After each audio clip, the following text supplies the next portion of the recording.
Hey guys, CR Classics here. Welcome back to another video, or welcome to another video.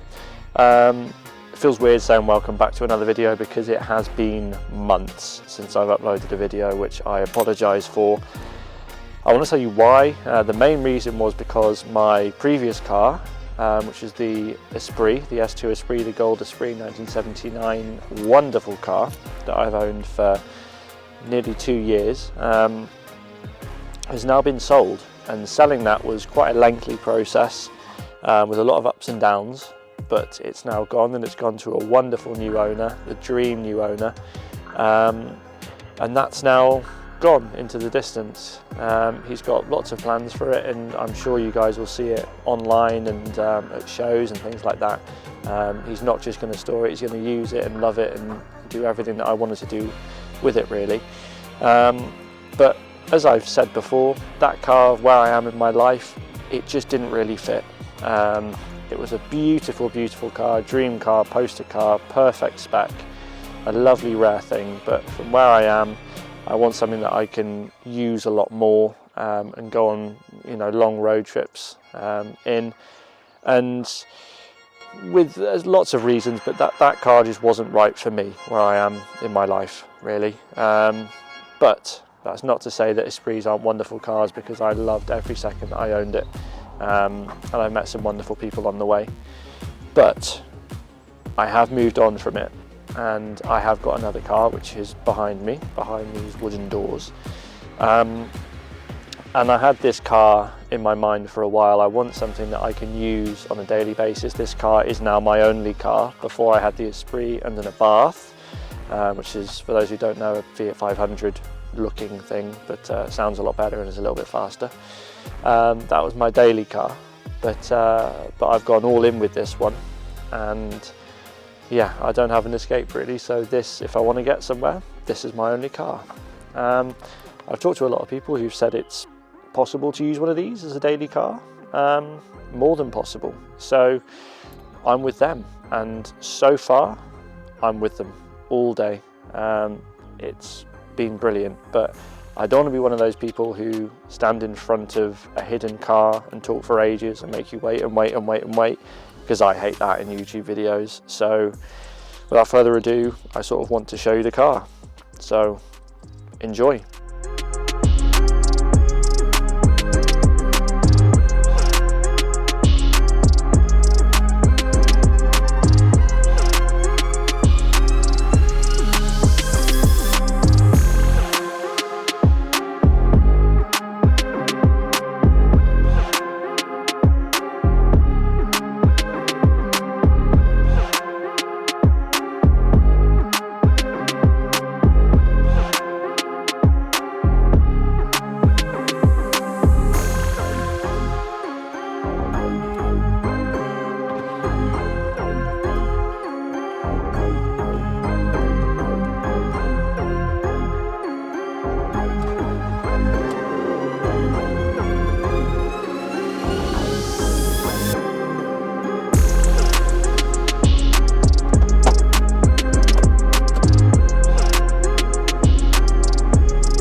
There she is.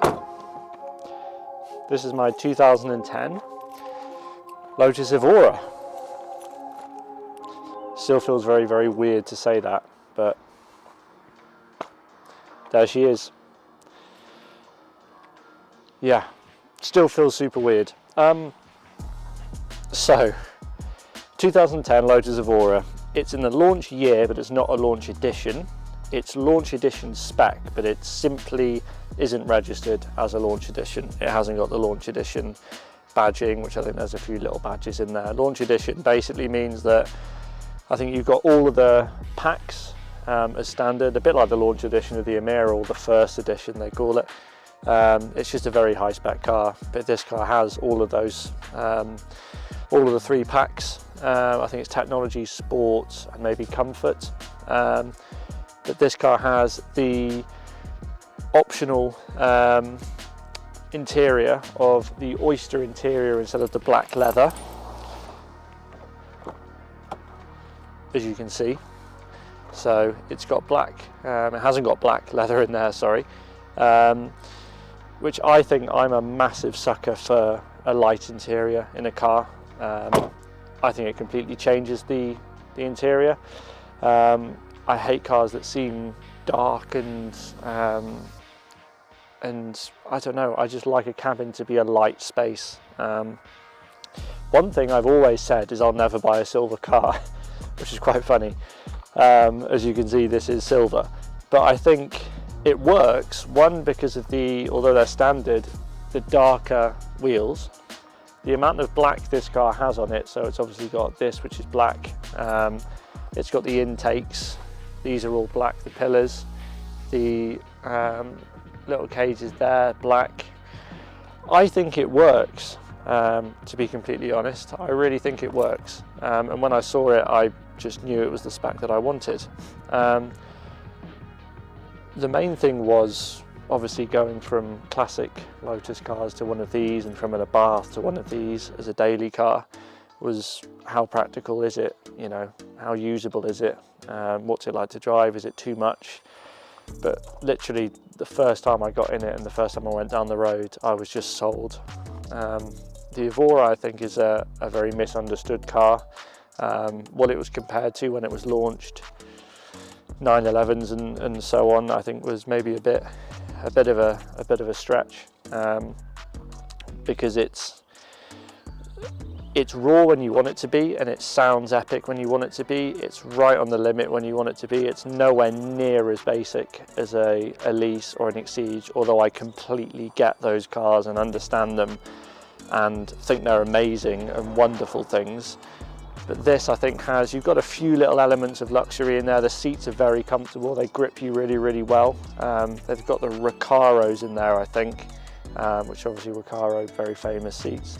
And they look gorgeous as well. The brakes on this, it's got big old drilled discs, which are honestly, well, going from an Abarth and from the Esprit to that is another world. The power, it hasn't got bags of power, but it's got enough. Obviously you don't want something that's going to, you know, tear your head off every time you put your foot near the throttle.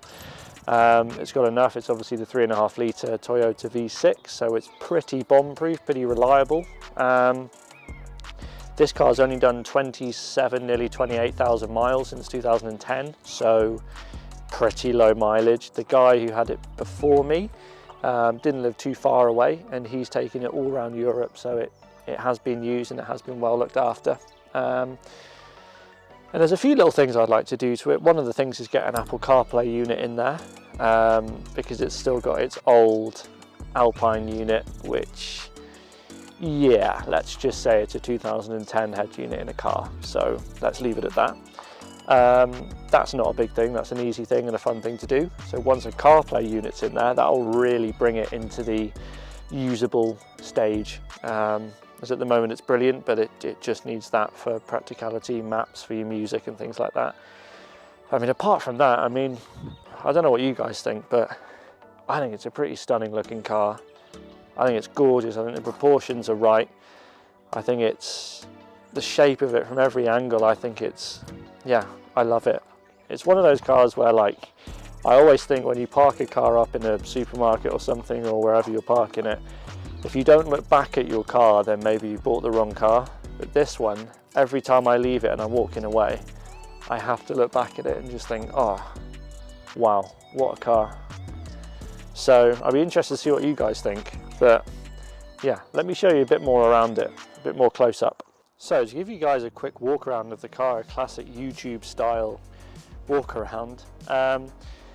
Some of you may see that straight off the bat. I mean, apart from the awesome side profile of this car, which honestly, I'm falling in love with it, looking at it through the screen, and I just can't believe that it's there in the flesh. It's crazy. But you can see down here, This may look a slightly different colour than there and there.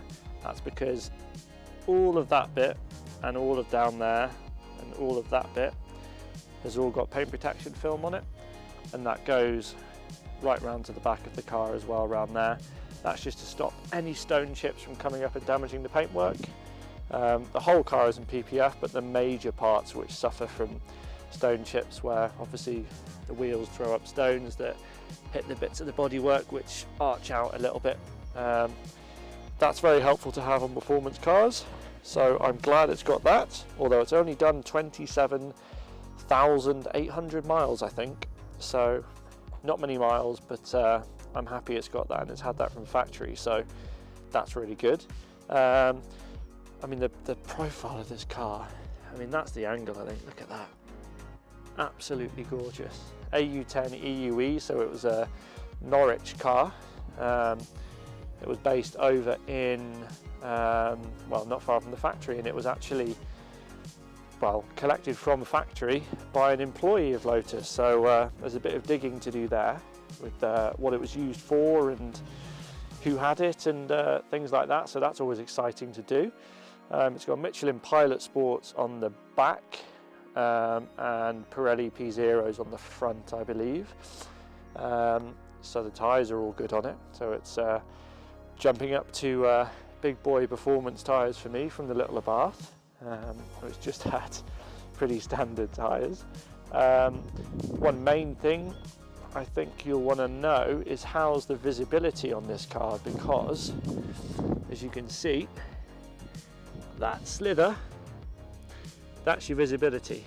It does have a reversing camera there, if you can see, just there, but it's not great. It's from 2010 and it does point mostly at the ground, although you know, I'm getting used to it. It is good to have, but one thing I will say is these mirrors on this car are phenomenal. I know it's going to sound weird, me getting really hyped up about some mirrors, but it's so hard to say. But when you're driving, having these mirrors are just put in the perfect place for you to see everything you need to see. You just can't see that much out the back. You can see enough, but these, you can see everything that you need to see. They're really wide mirrors, and they look awesome too, but they're really wide, so it just gives you that, instead of feeling like you're in not a supercar, but a sports car where you haven't really got much visibility, you can't really see anything. Those just give you that comfort that you actually can see what you need to see. So let's keep going with the outside. I'll try and open the boot while filming. Right, back to where we were. Sorry, it was difficult to open the boot while filming, but anyway, so we're back. So as you can see, there's a decent amount of storage in here. You got the little net there. There's a decent amount that goes into the corners. These are just some bits that came with the car, some spark plug and so on.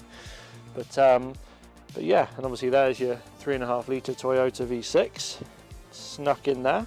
Obviously it's not much of a looker of an engine, but it is pretty bomb-proof and it sounds pretty epic. This car hasn't got the later big, loud, crackly exhaust system, but it still, I mean, a lot of people were saying that, but I still think it sounds pretty cool. But let's have a look inside, because that's what a few people will be wondering about. How is it, one, to get into, and two, how is it once you're in there? So, to get into, as you can see, I'm now in. It's not that bad.